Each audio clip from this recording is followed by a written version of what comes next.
अगर आपको बेटा चाहिए तो सिर्फ कृष्ण की आराधना कीजिए, अगर आपको बेटा चाहिए तो बेटियों का सम्मान कीजिए, अगर आपको बेटा चाहिए तो कृष्ण को बांसुरी अर्पण करिए और सिर्फ इतना कहिए उनसे कि आप मेरे कोख में, मेरे बालक, मेरे बच्चे के रूप में, मेरे लल्ला के रूप में आ जाओ, मैं आपके ही नाम से उसे पुकारूंगी।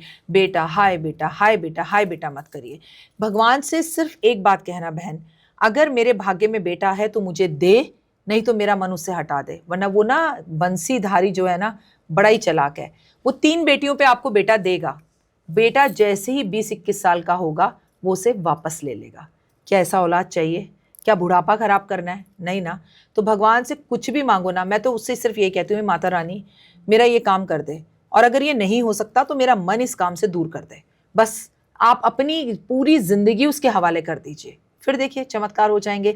फिर बेटा होगा ही होगा, चाहे आप गोबर की निकली हुई गेहूं से रोटी खाएं या ना खाएं। रिश्तों को सम्मान दीजिए, रिश्तों की इज्जत कीजिए, पॉजिटिव रहिए और बहुत जल्दी उठना शुरू कीजिए। लेट उठना ये सेहत के लिए अच्छा नहीं है, इट इज वेरी बैड। हम बेटा हो ये तो अपने किसी को संतान चाहिए, बहुत सालों से परेशान है, संतान नहीं हो रही, सारी पूजा पाठ भी कर रहे हैं, कई लोग ये भी कहते हैं मैम कि हम तो बहुत पूजा पाठ करते हैं, व्रत रखते हैं, ईश्वर हमसे ही खफा है, नाराज रहता है, संतान ही नहीं हो रही, बेटा तो फिर भी दूर की बात है, एक उत्पत्ति के लिए तरस जाते हैं मैम सालों साल। शाहरुख खान जैसा हीरो जो कि he is a young, he is a fit, उनकी वाइफ भी फिट है, वो अगर इस उम्र में बच्चा सरोगेट करवा सकते हैं, चलिए उनके पास पैसा है, लेकिन मैं ये बात नहीं मानती। आज की तारीख में संतान किसी को भी हो सकती है, IVF से हो सकती है, IUI से हो सकती है, सरोगेटेड कर हो सकती है, there is a lot of things. हमने ना मृत्यु पर इंसान ने काबू किया हो या ना किया हो, लेकिन जन्म पर हम काबू कर चुके हैं। तो ये कुछ आलस है और कुछ सोच में प्रॉब्लम है। कुछ लोग मुझे कॉल करते हैं और बोलते हैं, अभी कल ही एक रिसेंटली लेडी से बात हुई, मैम मैं अपने हस्बैंड से अलग होने का सोच रही हूँ, मेरा ये पहला सवाल है, मेरे एक बेटा है, क्योंकि अब बहुत ज़्यादा लड़ाइयाँ हो रही है हमारी, क्या आपको लगता है? तो मैंने बोला, मेरा नॉर्मली एक क्वेश्चन होता है, अगर हमारा पिता शराबी हो, अगर हमारा पिता हमें मारता हो, हमारी माँ को मारता हो, तो क्या हम छोटे छोटे भाग कर जाते हैं, मम्मी मम्मी मम्मी पापा बदल लो? कभी नहीं करते। फिर हम पति क्यों बदलने की सोचते हैं, रिश्ता क्यों बदलने की सोचते हैं? उसे निभा सकते हैं किसी भी तरह, थोड़ा वो बदले थोड़ा हम बदले।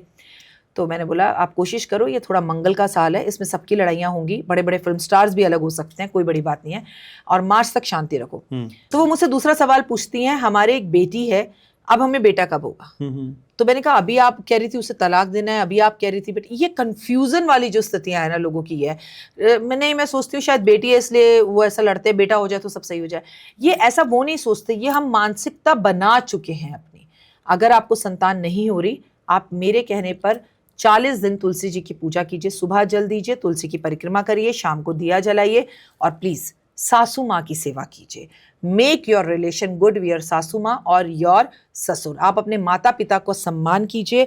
मेरी सास ऐसी वैसी, वो सासें सबकी खराब होती है, मान लीजिए हम डिक्लेयर कर देते हैं सासें खराब होती है, तब भी आप सेवा करो। आपकी मांग का सिंदूर, पैरों की बिछुआ, पायल, कमर की तगड़ी, गले का मंगलसूत्र, सब कुछ उस महिला ने दिया हुआ है। जिसने आपको अपनी औलाद दी है उससे तो आप लड़ रही हैं, और अपनी औलाद की कामना आप ऊपर वाले से कर रही हैं। ये मैच नहीं हो रहा है। कोशिश कीजिए रिश्ते खराब ना हो, अच्छे हो या ना हो भले, भाई तुम अपने घर, मैं अपने घर, हमारी मानसिकता नहीं मिलती, चुप रह लीजिए, मुंह पे ताला लगा लीजिए। लेकिन सासू माँ के साथ जिनके रिश्ते खराब होते हैं उन्हें औलाद नहीं होती।